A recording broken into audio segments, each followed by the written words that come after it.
Good afternoon, and welcome to another edition of the NAIC Insight Series. I'm Bob Green, your host, and I am delighted today to be joined by Jagdeep Bachher, the Chief Investment Officer of UC Investments. Welcome, Jagdeep. Thank you, Bob. I'm glad to be here. I appreciate you joining us, and I appreciate you taking time out of your busy schedule. Jagdeep, your title is Chief Investment Officer of UC Investments. Please share with the audience what UC Investments is and what your primary responsibilities are. Thank you, Bob. The University of California is what UC stands for. We are the office of the Chief Investment Officer of the Regents of the University of California. We manage about $170 billion on behalf of the university between the pension plan, the endowment, the working capital assets, and the retirement saving assets for the University of California. That's outstanding. That's a huge job, $170 billion. And it sounds like you have an enormous number of stakeholders. As I understand your assets under management, they break down into several categories. I know you have the endowment, you have the pension plan. Can you describe the different buckets of assets that you manage? Sure. There are three, essentially: the retirement assets, the endowment assets, and the working capital assets. And the retirement is about 125, the endowment 20, and then you've got about a 22 in the working capital. Okay. And so that really makes you probably the third largest pool of capital behind CalPERS and CalSTRS in the state of California. That's an enormous undertaking. Congratulations. You probably have a pretty significant team. How does your team break down, Jagdeep? Well, first of all, California is big to begin with. So anything in California naturally seems big from a size perspective. Whilst the pool of assets are at the scale I've described to you, how we manage those assets is really driven by a culture, which we call the UC Investments Way.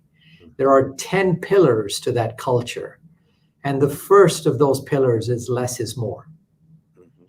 And that means less is more in terms of the relationships we have on how we manage the money with those externally that manage money on our behalf.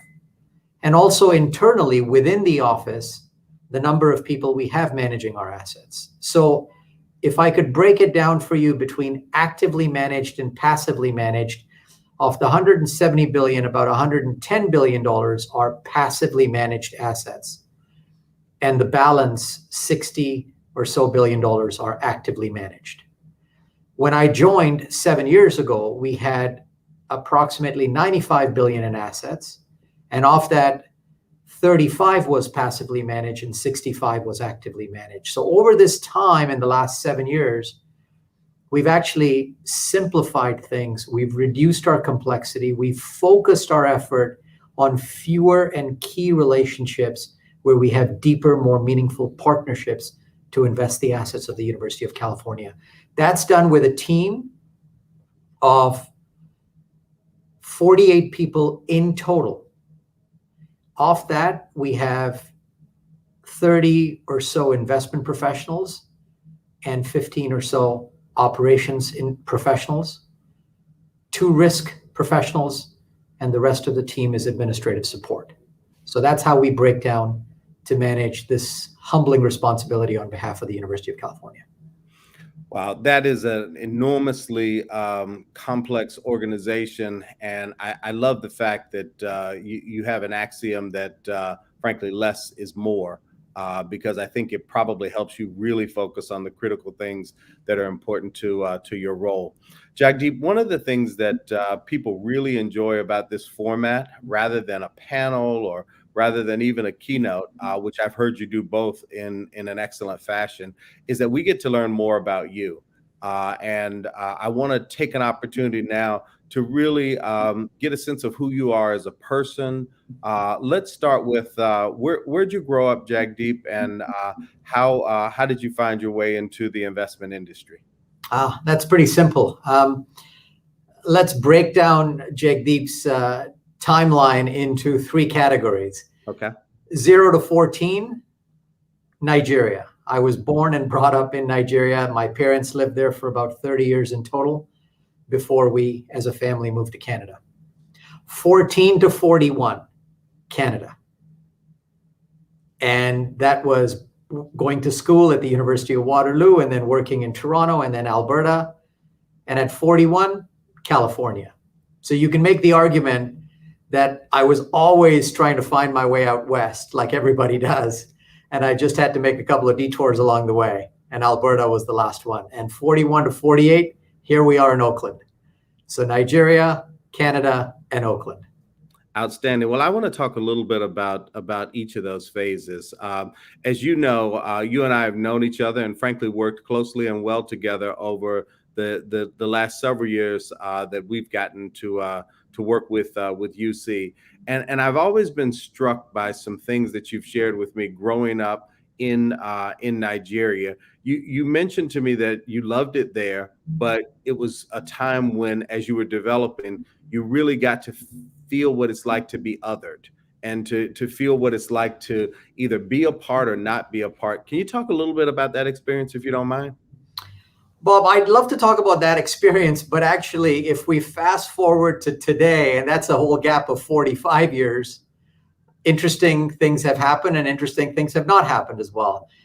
If you just statistically look at the number of chief investment officers that wear a turban, like I do, it's probably less than 5%. If you actually look at the number of CEOs of Fortune 500 companies or S&P 500 companies, there's less than 5% probably that wear turbans.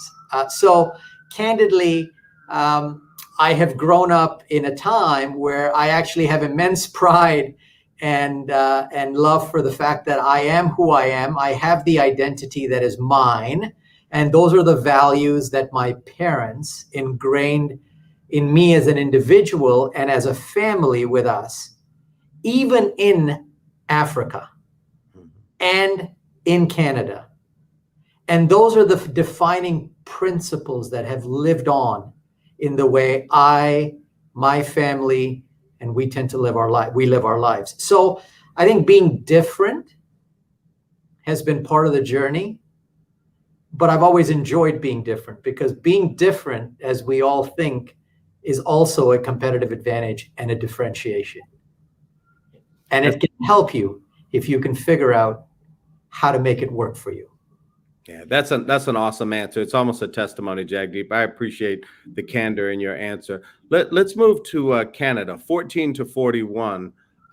Canada is very different, actually, than either of the two places that you mentioned growing up, or the three places rather.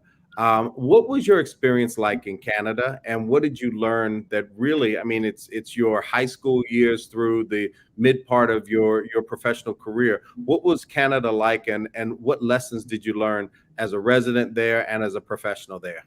So I showed up in Canada and started my first year of engineering at the University of Waterloo. With that, came sort of an accelerated 4 or 5 years, and time flies. And by the time you blink an eye, you're done engineering. And then I stayed on at the University of Waterloo, where I completed my doctorate in the year 2000. So candidly, Bob, here's the way I'd like to describe it. From sort of 14 to about 22, 23, when I got my doctorate, I was really living my parents' dream. And their dream was that one of their kids had to have a doctorate of sorts. And of course, being an Indian family, as you know how these things go with Asian families, there's always pressure. The kids have to get lots of education. One has to be a doctor, the other is an engineer. And that's exactly the stereotypical family I come from. Having said that, it was really when I graduated with my doctorate that I started to think about, what do I want to do? And that led me to a series of experiments of being entrepreneurial. And then ultimately, over the span of about 3 or 4 years, I found myself working for Manulife Financial, which at the time was one of Canada's largest companies, one of Canada's largest life insurance companies. And that's really where I began schooling of a different sort, which was to understand and learn from great managers and great investors about how to invest. But that journey really started for me around 2004. And then, of course, fast forward to where we are today. As I have done my research and had an opportunity to speak with you, you profess to love investing. What is it you love about investing?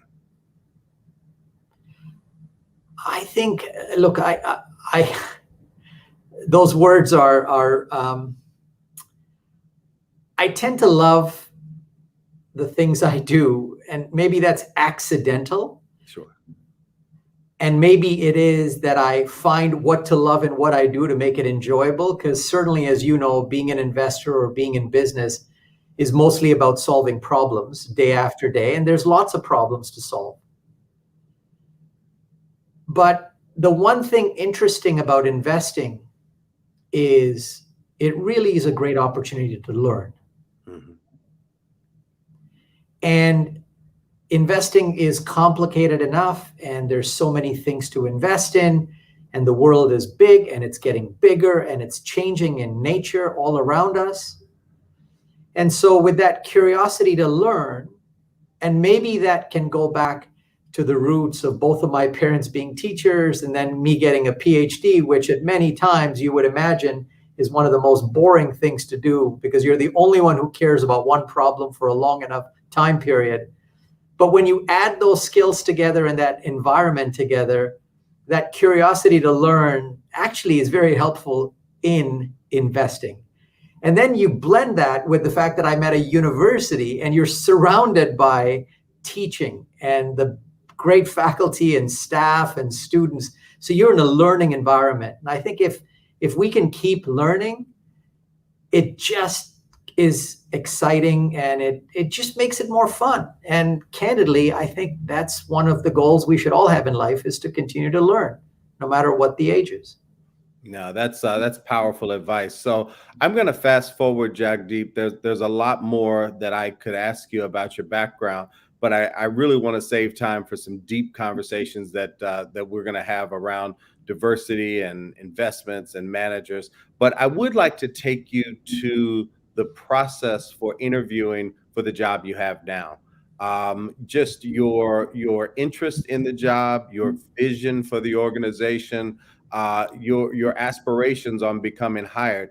Can you talk to us a little bit about that process as you were interviewing and coming into the UC world for the first time? Of course, Bob. Let's start with a story. Okay. Here's the best part about interviewing for a job as complicated as this is. First of all, coming from Canada, I didn't quite understand the complexity of the University of California and a public institution as big as this is. So, of course, I went through a sequence of what is approximately now 16 interviews looking back in the rearview mirror. Read everything I could on the internet, prepared as much as I could, understood the portfolio from a distance based on the reports that are on the website. And I thought I came in smartly aware of the types of questions and the answers that would be required to win this prestigious role at the University of California. Finished the interviews. I was, I think, one of 4 finalists. Left the interview, went to the airport, and then the recruiter called me whilst I was waiting to catch my flight to go back home in Canada. And he said, "How did it go?" I said, "Well, that was tough, but thank you for the opportunity. I'm sure I may not make it. But nevertheless, I really enjoyed the experience, and I'm glad I had the chance to do it." He said, "No, I think they liked you. I think they liked you, and I think it was fun." He said, "But I've got one piece of advice for you that came from the president of the university." I said, "What's the advice?" And the advice was tone down the red. And I started scratching my head and said, tone down the red? What am I missing? And that's when I realized, as a Canadian, you can do all the homework, but if you don't get the colors of the school right in America, you're at a disadvantage. And of course, blue and gold was immediately the color of turbans I had to order online and however I could get them if I was going to get this job. I thought you may ask a question like that today, so I thought I'd wear red for the fun of it anyways. Having said that, I'm glad then I did ask at the time the president, Janet Napolitano, when I met her the first time after I had been hired. And I said, President, I thank you for this opportunity. I do apologize for my choice of colors. She said, are you kidding with me? Any guy that has to match his tie and his turban and his shoelaces and pay that much attention to detail will be good for the portfolio. And I said, God bless, thank you, I appreciate it, and off we go. That's how I got the job. Now, maybe that's one of the reasons that I stood out, but I think what is important about any job anyone is going after is we live in a crowded world and you can quickly get crowded out. I think you have to find what's unique about you, what your values are, and how you present yourself.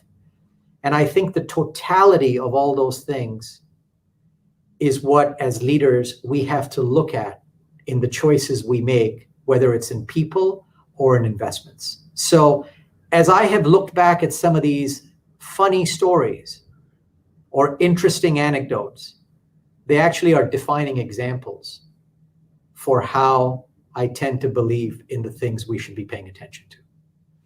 No, that's a great story, and the fact that red was the feedback, and the fact that you were able to correct it and adapt probably went a long way to show them how flexible you are.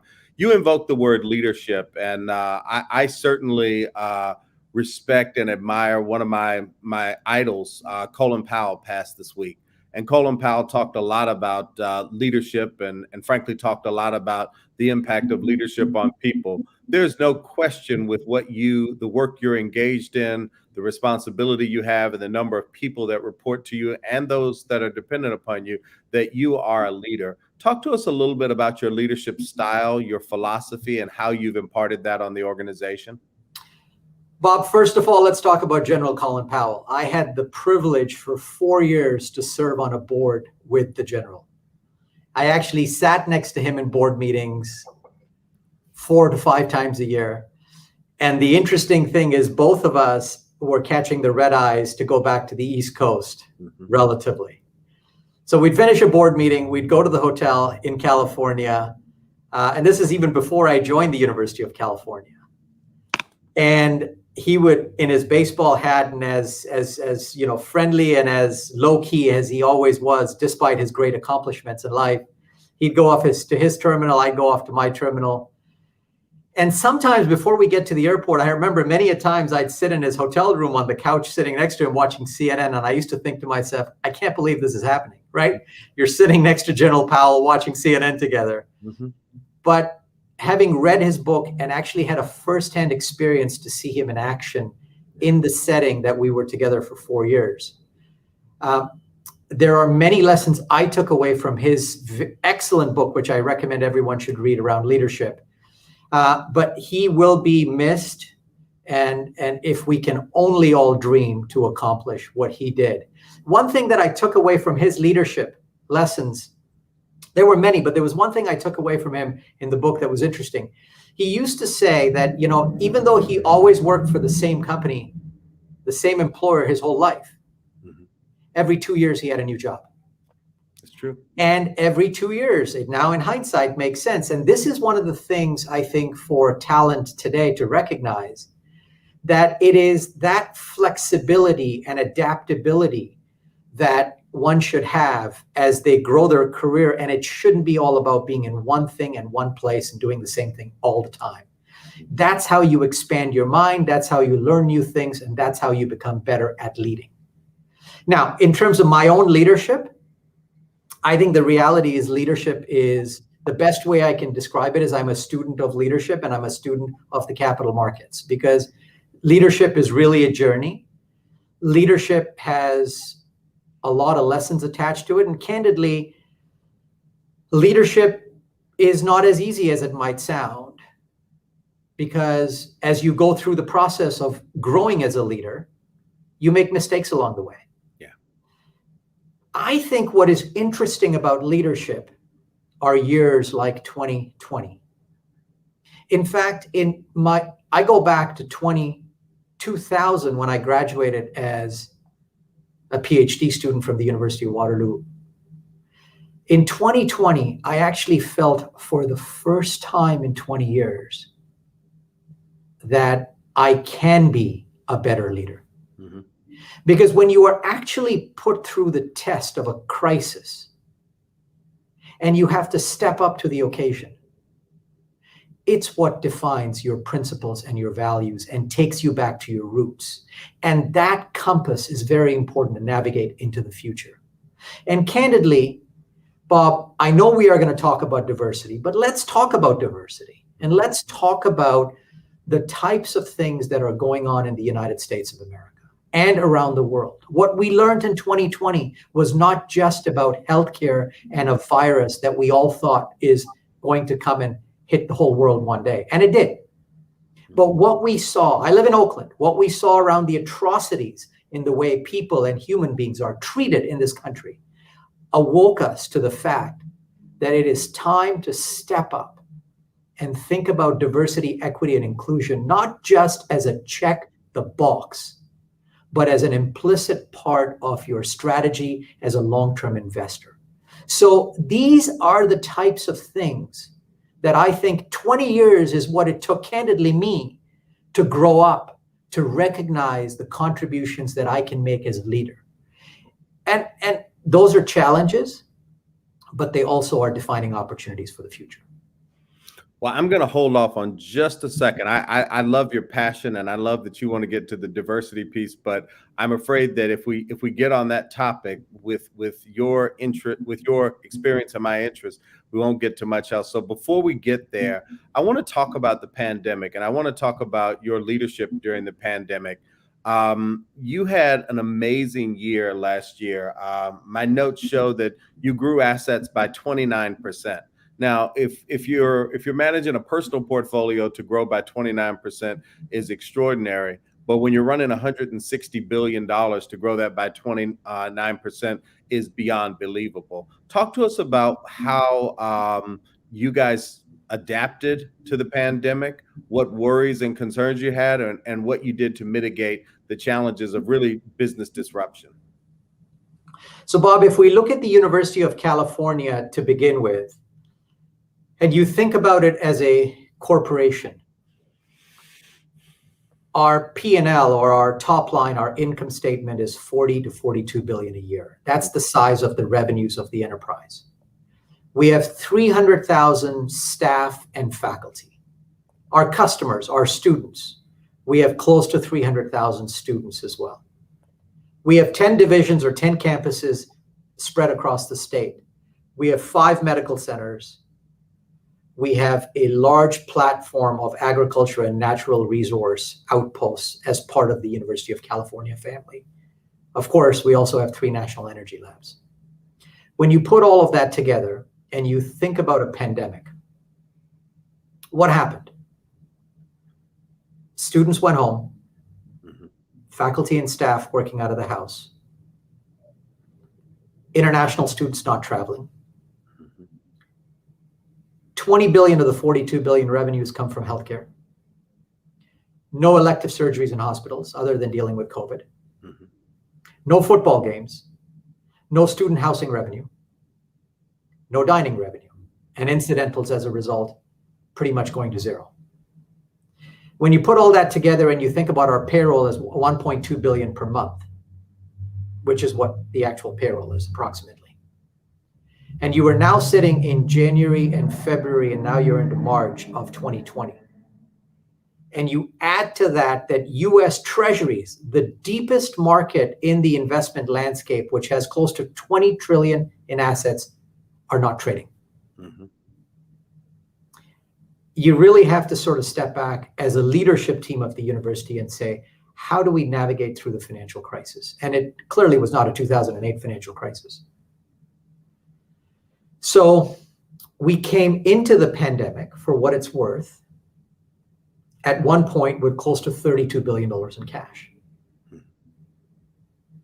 And then as we went through the bottom of March 23rd, the rising April, and the growing stock market in May, and we saw the flexibility that the federal government was providing in terms of stimulus as well as the ability for corporations and small, medium, large to have access to capital. We did some of the same things. We borrowed money as an enterprise through bond offerings. And once we took stock of our liquidity, as a leader advising the regions and the enterprise, I felt comfortable that with bonds earning almost certainly close to zero, even if equities gave us 1%, that's still a better bet than earning zero in the bond market. So we took our cash, we shored up the balance sheet, and then we reinvested back in the equity markets between April, May, June. In hindsight, it sounds a lot easier to describe to you. When you're in the middle of it, it felt a little differently. What did it do to you as a leader, Jagdeep? Like I said, Bob, it takes 20 years sometimes to prepare for things. It took 20 years for me to wake up to that moment. And in moments like that, the answers are not certain. In fact, the answers are still getting better, but not highly certain all around the world. You have to make choices. And those were the choices I was willing to live by, because with leadership comes accountability. And with accountability, with leadership comes responsibility. And with responsibility comes the accountability. And by the way, in a public university, the decisions are made transparently. So the 7 years of preparing the portfolio, of simplifying things, of focusing, of working with the regions, building trust across the network with our campuses, the president, the chancellors, all around us. When the moment came about to make those decisions, we were able to act in an agile and a flexible manner. And that decision to change the asset allocation, to increase our exposure to equities and be positioned in the way we did, was really a partnership between the regions and our office. So I grew up more last year than I think I've grown up in 20 years. Well, congratulations to you and the other members of your leadership team, and to the leaders of UC Regents broadly. It sounds like you all came out in fine fashion, and I can only imagine that you're a stronger organization and team for it. Let's shift into diversity, Jagdeep. So as you come into the job, you've been in the role now for 7 years. I would imagine you come into a job like this and everybody has, what's the Mike Tyson say? Everyone has a plan until they get hit. You come in with certain priorities and objectives. You want to increase the holdings. You want to strengthen and develop your team. You want to be accretive to the university. And then you start to get these pushes and pulls that may not have been seen, the political, the social, the other aspects. What have you learned about this diversity push in California and in the U.S. that has surprised you, but also that may have impressed you as well? So, Bob, now I'm going to say to you, before I answer your question on diversity, and we're going to get into the thick of it, there's another aspect to leadership that I wanted to bring up. Mm-hmm. Whilst the leadership was testing for the leadership at the University of California, I think it was even more testing for the students, the families, the faculty, the staff, and in our office, our entire team. Mm-hmm. Because we had not experimented with any procedure that said, how do you operate like this in this environment? And the importance of the pandemic to all of us is we had taken time leading up to the pandemic to define the culture in our office, mm-hmm. which is the 10 pillars, which we call the UC Investments Way. Mm-hmm. What was incredible is my job, as difficult as it might be, became extremely easy. Because once you make a decision with the advice from a variety of team members that you sound check your ideas on, the culture and the language is one that the team spoke implicitly and comfortably. And everybody from our computer terminals were able to get done what was needed to get done without us having actually to consult much with each other. So what amazes me is not the decisions we made in April and May and June, but it's the fact that every member of our team, not just in our office, but even outside of the broader university, has somehow magically navigated this pandemic in the way we all have together. Mm-hmm. And I think that is something that cemented in me the importance of leadership and culture. In fact, as we go forward, I have more conviction now that the importance of being together in an office, even however we do that, is not because we're checking in with each other on process, but because we're building common bonds of culture. Mm-hmm. And I think that's going to be one of the challenges that we have going forward if we continue to remain virtual and in isolation. The togetherness as human beings is important, and that diversity of opinion that comes from being together with a common culture is what is the enjoyable aspect of leading a team. Now, to your question on diversity. In 2014 and 2015, at our office, we embraced the importance of being a sustainable investor into the future. We embedded in our investment policy statements the criticality of evaluating environmental, social, and governance risks as part of our ESG framework and as part of our policy on how we invest. With that intentionality around sustainably investing for the long term, we listed out a variety of things, such as the importance of tackling climate change, mm-hmm. such as the importance of diversity, equity, and inclusion, mm-hmm. such as the importance of global food security, such as the importance of human rights around the world. Our website has a sustainable investing framework that lists out the factors we put down that were going to be important and how we evaluated the single decisions we were making on a daily basis. Now, in 2015, we began with a focus on climate change. And we put all our time and effort, and we put our energy towards making sure that we really understood the energy industry and the implications as a long-term investor of being potentially out of fossil fuels, mm-hmm. based on financial risks they presented to portfolios. We made good progress along that journey. Fast forward to 2017 and 18. Now, your question to me was around diversity. We learned a lot of lessons about the challenges of taking on sustainability successfully in an investment portfolio. And of course, then in 2016 and 17 and 18, the external stakeholders and the community began making us aware of the criticality and the importance of also embracing diversity, equity, and inclusion. As we started to talk to people, and Bob, you and Robert Rabin came over, I had a Zoom call with you similar to what you're doing with me today. I always kept asking people, how does success work? What does success look like?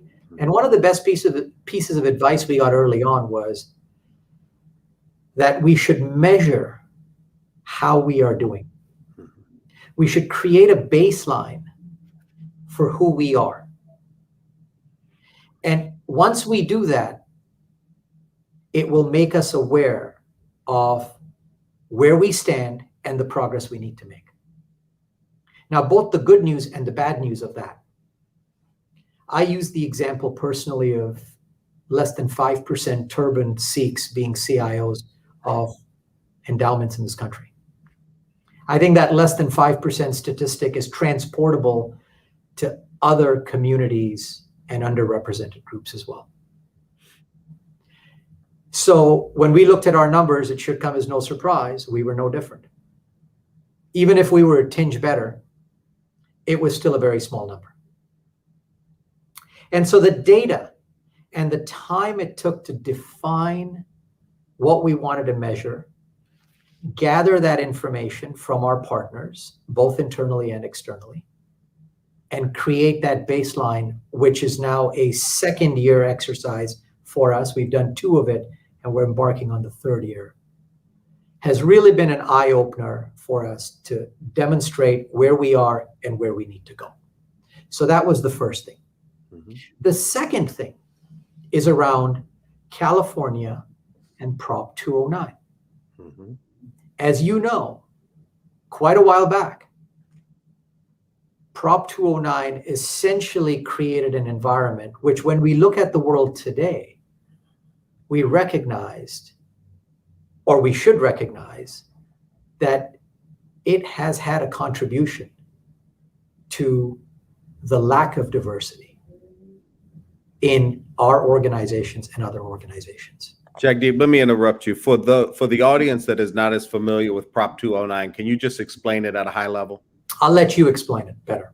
Okay, so there's some risk in me explaining it because I don't accept the standard definition. But generally speaking, Prop 209 is a law within California that restricts decisions being based upon racial and ethnic considerations, and that has been interpreted to be a restriction against directly investing in African Americans, Latinos, Asian Americans, and others.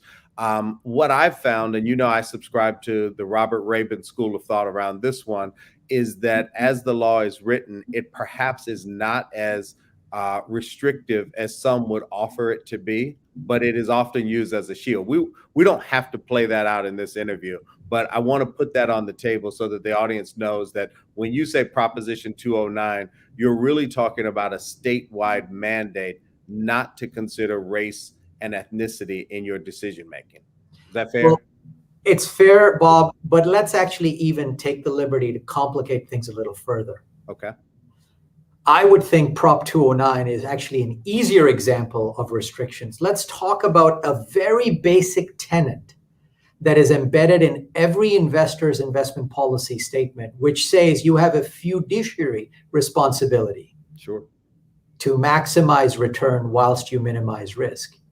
And even before we tackle the question of diversity, equity, and inclusion, in the fight or the solution towards climate change, many of my peers and many leaders around the world have used that as a blanket statement to say, you can't tell us to take fossil fuels out of the portfolio or to tackle climate change because I have a fiduciary responsibility. Right.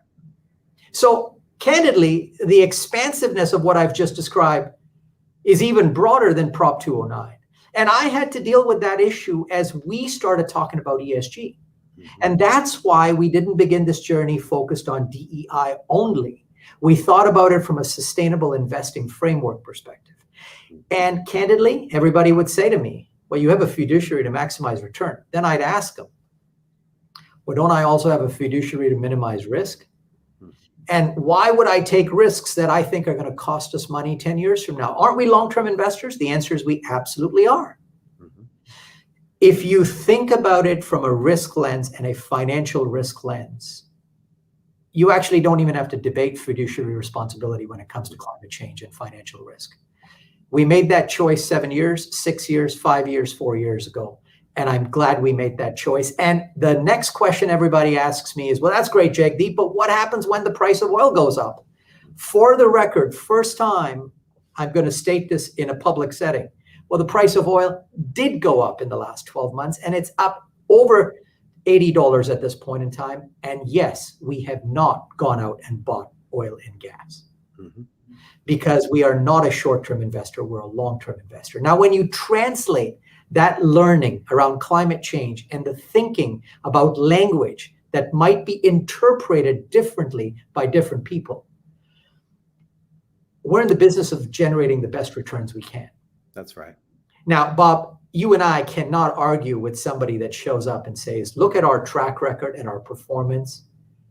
And we have a moral responsibility, a social responsibility, and a financial responsibility to pay attention to those numbers because everybody wants good performance. And so in the last 24 months, as we have ventured into increasing our numbers and our inclusion of more diverse managers as we continue to learn. One of the more interesting things, Bob, is that in 2021, the results that you so eloquently shared on how we grew, 2 of our top 6 best performing managers, in fact, 3 of our top 6 best performing managers happen to be diverse managers. How's that? That's outstanding. You know, I like that. You can win, you can be inclusive, you can be diverse, and you can perform. And now I no longer worry about Prop 209 or fiduciary responsibility. I care about the rules and the laws, but I don't want to restrict thinking about risks as it relates to climate. And I don't want to shortchange myself as it relates to opportunities with respect to diversity, because I can see the benefit to returns. And we've certainly enjoyed over a longer term the benefit from being out of certain risks. So Jagdeep, you spent a good amount of time with this marketplace, establishing your baseline, assessing the marketplace, and you did one of the first of its kind diversity reports. Tell us about that process and tell us about really the reaction around publishing that information in the marketplace. Robert, when you publish data that says you are not doing well, let's go back to the conversation about leadership. You open yourself up to vulnerability. Mm-hmm. You open yourself up to criticism. And that's fine. You have to then understand that you will be open to attack. Mm-hmm. We're no different. But if you don't acknowledge you have a problem, that's worse because you'll never solve it. So our experience has been, we were comfortable in acknowledging where we were at, regardless of what people are going to say. But we were committed to making progress. Mm-hmm. Now, the reality is the commitment is only what you can measure over time. And until you get there, you will still continue to have different perspectives on the progress you're making. So if I rewind the clock to some of the lessons I learned on climate change, well, it turns out, even if you think 249,000 students and faculty out of the University of California think it's the right thing to do, sometimes it only takes one individual to say that because you are not out of fossil fuels or because you're not divesting, you're doing the wrong thing. That also goes back to leadership. You need to spend the time to convince and understand yourself exactly what it is your strategy is and the direction you're taking. And you need to spend the time with your stakeholders to make sure they understand that as well. Because when you embark on these journeys and you publish the results and you lay a stake in the ground in terms of where you want to go, you don't start to waver because of popular opinion along the way.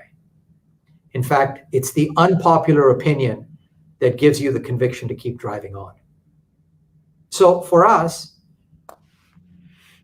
yes, the data was important. Yes, we opened ourselves up to attack. I get it. I respect it. Everyone has a right to their opinion. That's the world we live in. But the most important thing is the intentionality that I state in partnership with the president of the University of California, who, by the way, Dr. Drake, is the first African-American president we have in the history, 152 years of the University of California. In partnership with Regent Richard Sherman, who's the chair of the Investments Committee.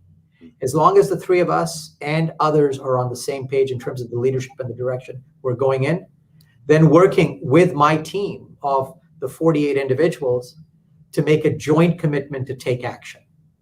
Now, taking action takes time, and time may not be something that some parties feel is fast enough or slow enough, depending on who you are.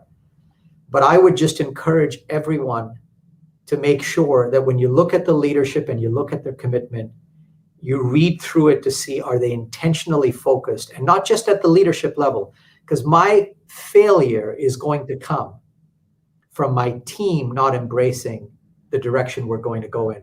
My success is going to come from my team and I embracing the direction that we have set around being intentional on diversity, equity, and inclusion. So you're absolutely correct.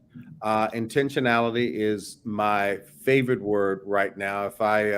If I could only have a one-word conversation, it would always be about being intentional in regards to this area. You really foreshadowed my question around driving that intentionality and ultimately accountability through your team. How do you do that, and how are you doing that? A couple of things. First of all, it is important for the team to recognize and understand that the leader is convinced and committed, and not just the leader, but the leadership of the institution, which in this case is the University of California. And when you look around at the things the university is doing, we were the first in the country to eliminate the need for the SATs because of the implication that might have had on our admissions. This year, we've had the best results in increasing diversity in our new cohort of students, and one of the highest intake of students anytime in history. So the leadership is committed. That is important, and we need to continue emphasizing that in every public and private forum we have.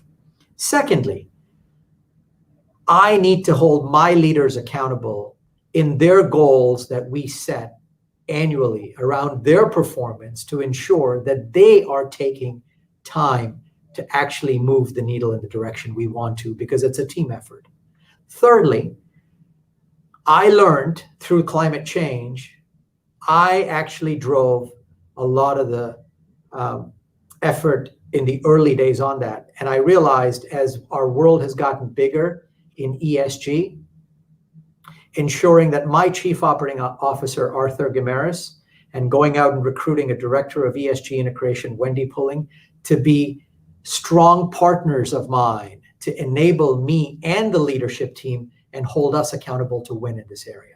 So that's the second thing. And then the third thing I would say is, and you gave me this advice, Bob, you know that. This advice was, Jagdeep, measure the meetings you're taking. And the reality is, in fact, looking back at being hired by the University of California, I hope and I'm confident that they tried to hire a good investor, not just a turban Sikh. There is no reason not to take a meeting and learn from a great individual or a great investor about how they've done and where they want to go, because we can only get better as individuals. So my third goal and responsibility for my team is take the meeting. In fact, Bob, one of the things you and I should do, let's make this action-oriented.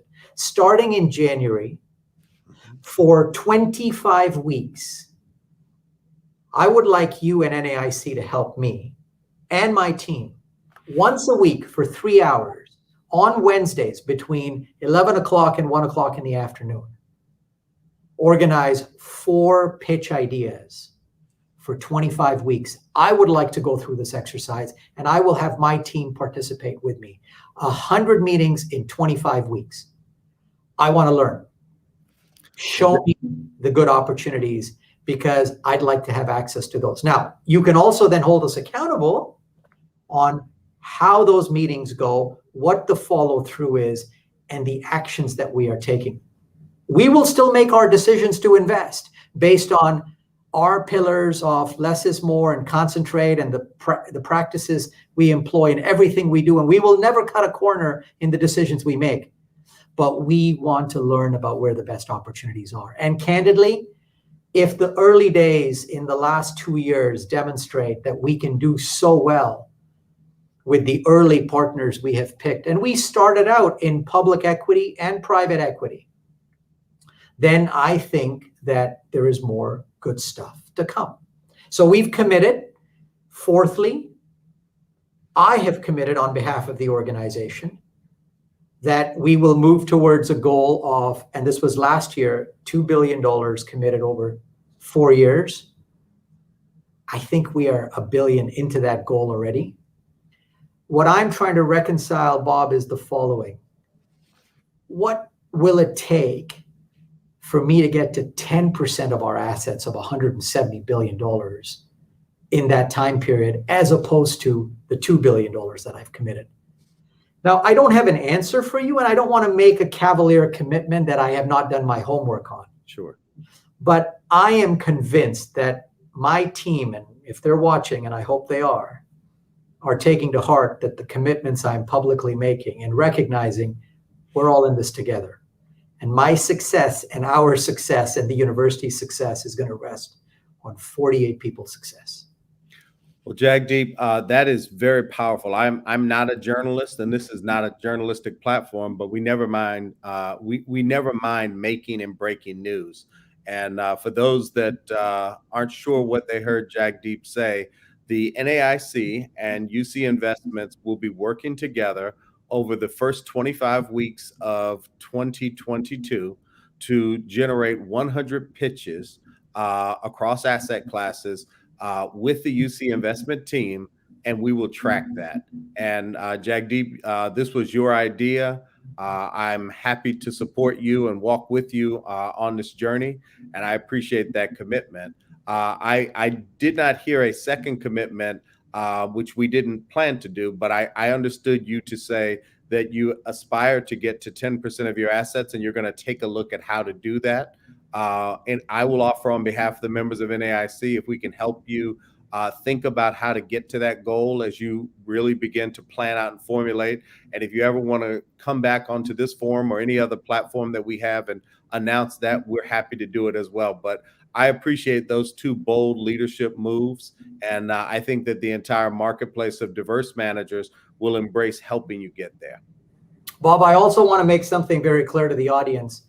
I didn't make these commitments because I was speaking here today. Sure.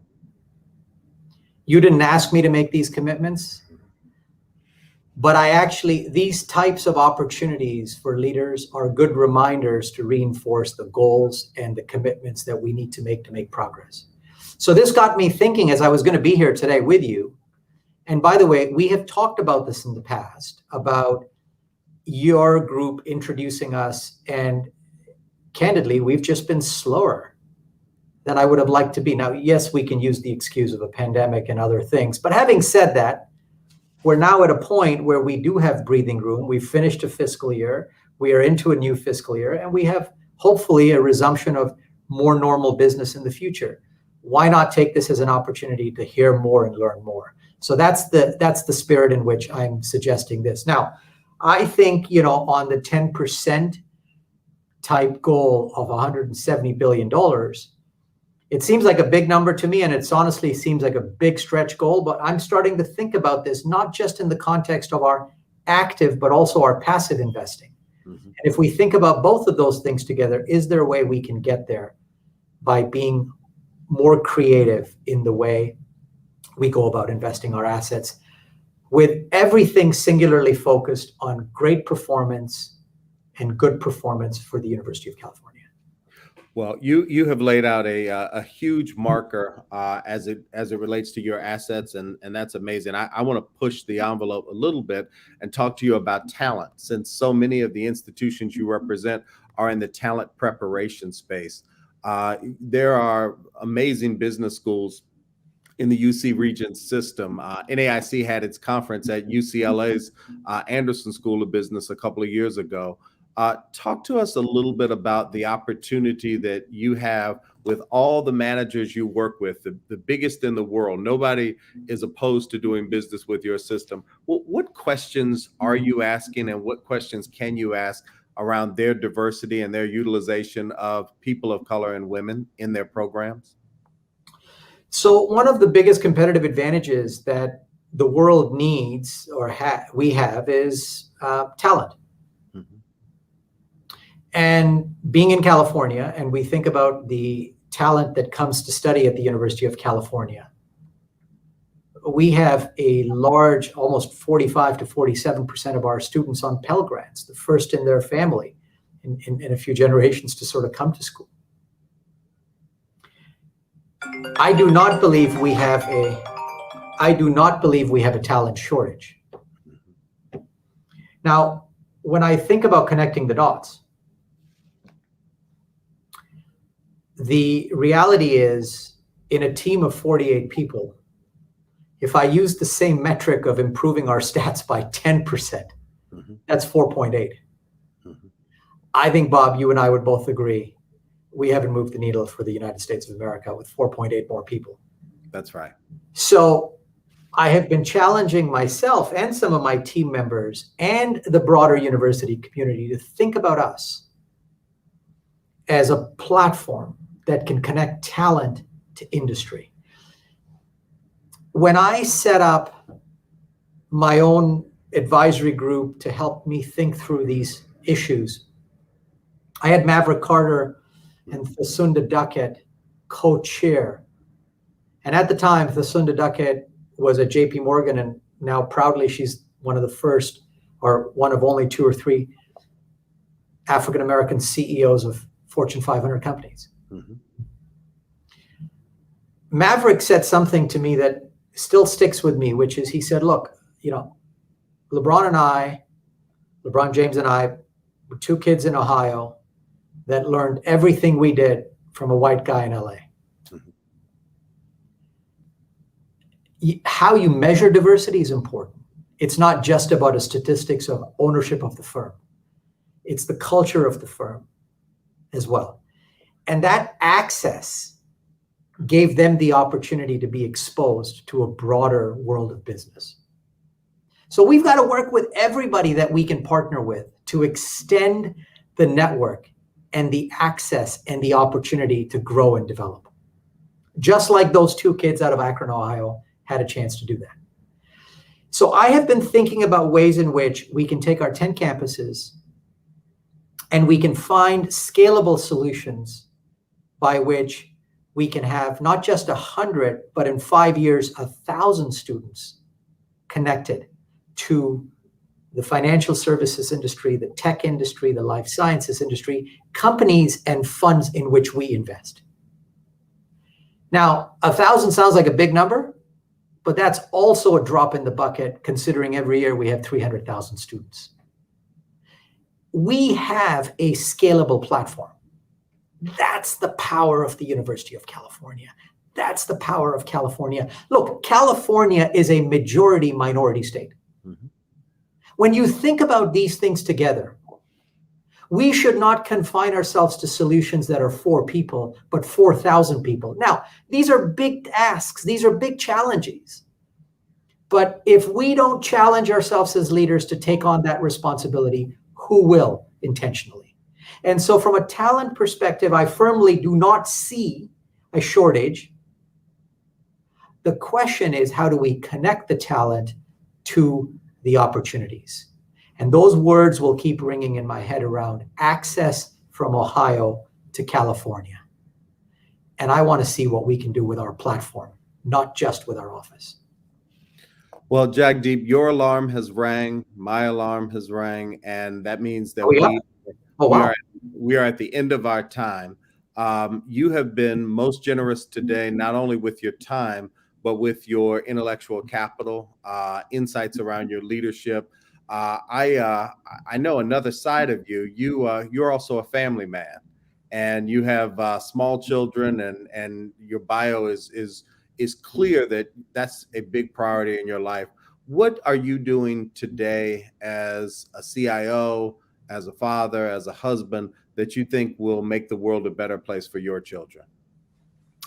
Let me conclude with a story, and I will weave my children into it.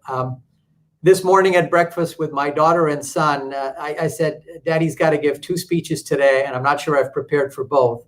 And my daughter said, what are you going to talk about? And normally I start stories in my conversations about my kids. Well, I'm going to end with one today.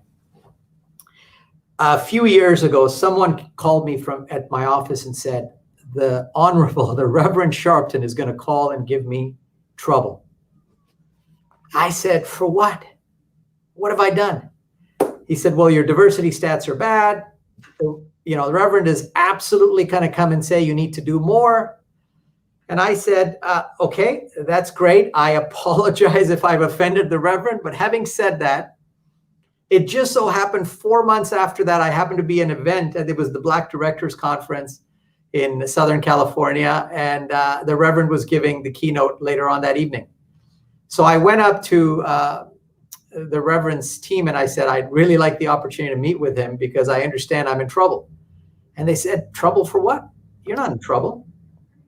I said, well, anyways, if you don't mind, let set it up. And of course, the Reverend Sharpton was very gracious. And he said, absolutely happy to talk to you when you're in New York next. Let's sit down and talk about the progress you're making.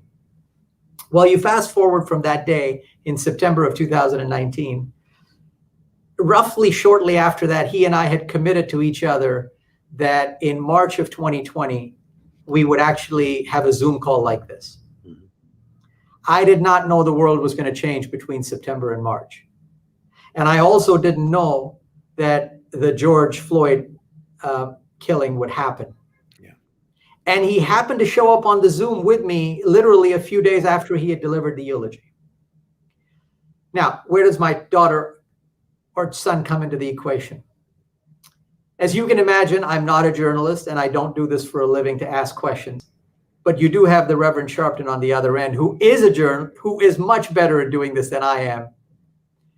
So I read all his books, but I read his books with my daughter and I made her read the books too. And I prepared for the interview.